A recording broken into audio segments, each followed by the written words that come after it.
Hi friends, now in this lesson you're going to be working on composing and decomposing four-digit numbers. Your students are.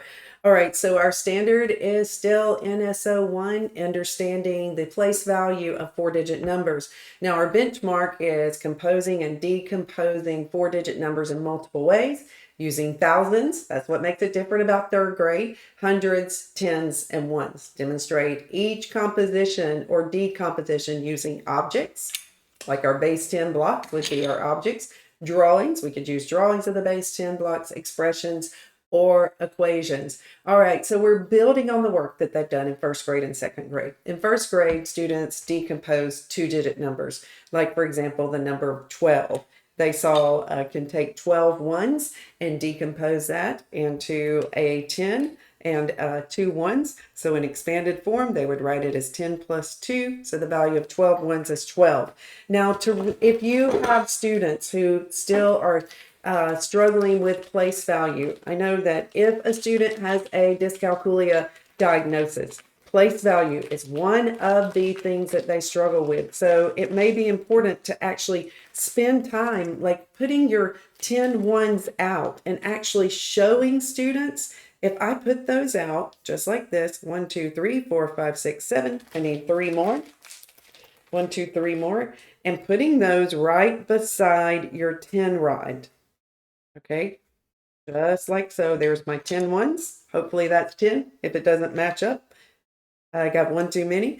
And they can see 10 ones makes that 110. Okay, we can do the same thing with 10 hundreds. We can put 10 of our 10 rods together and then lay that 100 flat on top of it, and it will match up. So for some of your students that may still be struggling with place value, that could be a great exercise to help them make that connection that 10 ones is 10. 10 tens is 100, 10 hundreds is 1,000, because it even works if we take 10 of our flats and lay them up, we can see it matches up to our 1,000 cube. Okay, now in second grade, they moved on to the three-digit numbers like this one, 12 tens, where we could decompose that into 100, 10 of the tens into 100. So we would have 100 plus 20 in expanded form. So the value of 12 tens is 120. Now, if you were working on this and doing a quick little review of first grade and second grade work, you could talk about what are some different ways. We could represent 12 ones with two tens and two ones. 120, we can do that a lot of different ways, right? We could do 12 tens. We could do 100 and two tens.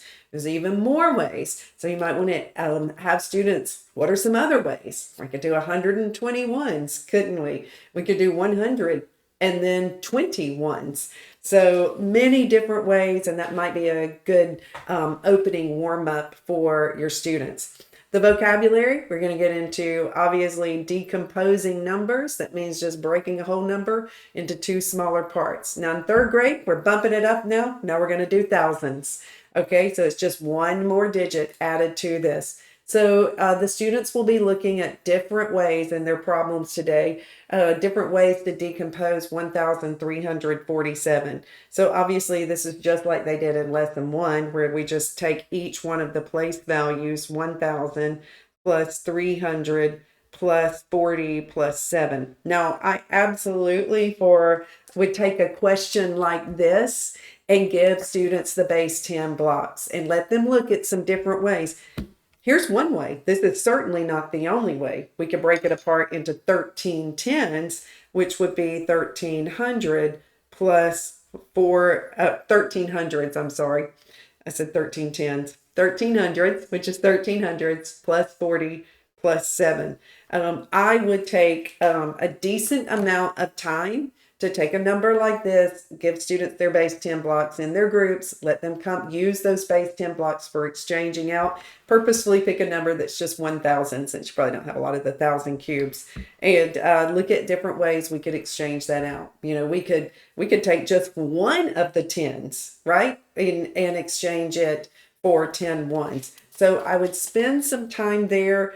Another thing that I think that fluent students need to be working on to be fluent with is that 15 tens is 150, 1,500s is 1,500. So we're wanting students to get fluent with this because a couple of different patterns. They may see the pattern that if I'm talking about tens, I can just add 1 0 behind the number. If I'm talking about hundreds, I can add 2 zeros behind the number.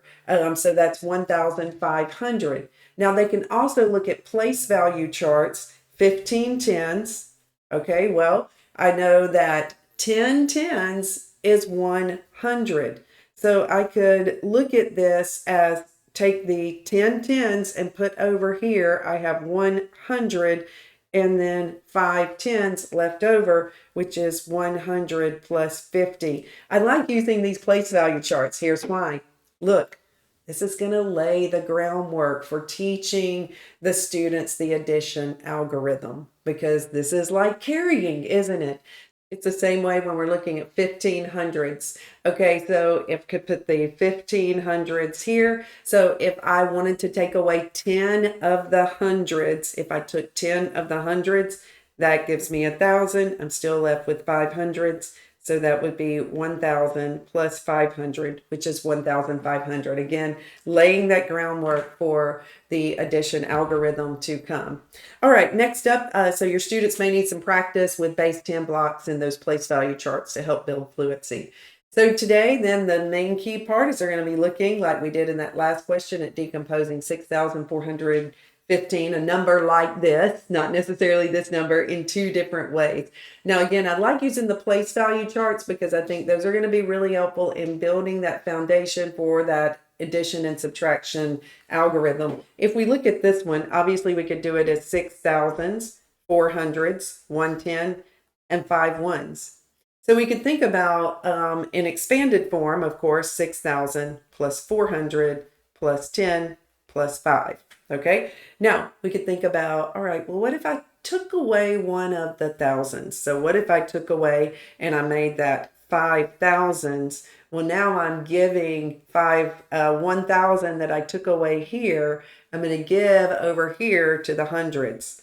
So plus 10. So we would have 5,000, 1,400s, 110, and 5 ones. So expanded form, 5,000 plus 1,400 plus 10 plus 5, which adds up to 6,415. Do you see what this looks similar to? Looks like the subtraction algorithm, right? So we're building that foundation. So they'll have a few other problems. They'll have here, they'll be composing a number from this expression here. Again, give them the base 10 blocks, have them write out, use place value charts, whatever is helpful. They'll actually be looking at a number that is decomposed with base 10 blocks, writing it in standard form. They're going to have a problem where they're looking at those decompositions, 4 different decompositions, and which one is different. I know our tendency here is to just add them all up and see which ones add up to the same number, but consider having them talk about place value. This first one shows 3,000s, 200s, 5 tens, and 1 1. Which one shows? Which other ones show 3,000s? Well, I see it right here. 200s, I see it right here. 5 tens, yep, and 1 1. Then we could look down here. Notice it's got all the numbers, 3, 2, 5, and 1. It shows 3,000. Does it show 200s? No, what does it show? It shows 2 tens. So that is a great discussion to have around that problem instead of just adding them all up.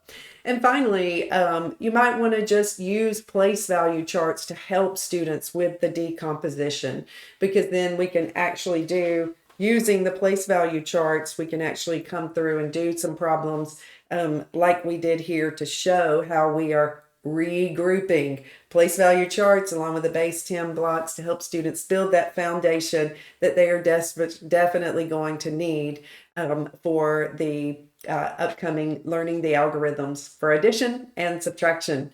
Awesome. Thanks so much for joining me, friends. I hope that was helpful. See you in another video.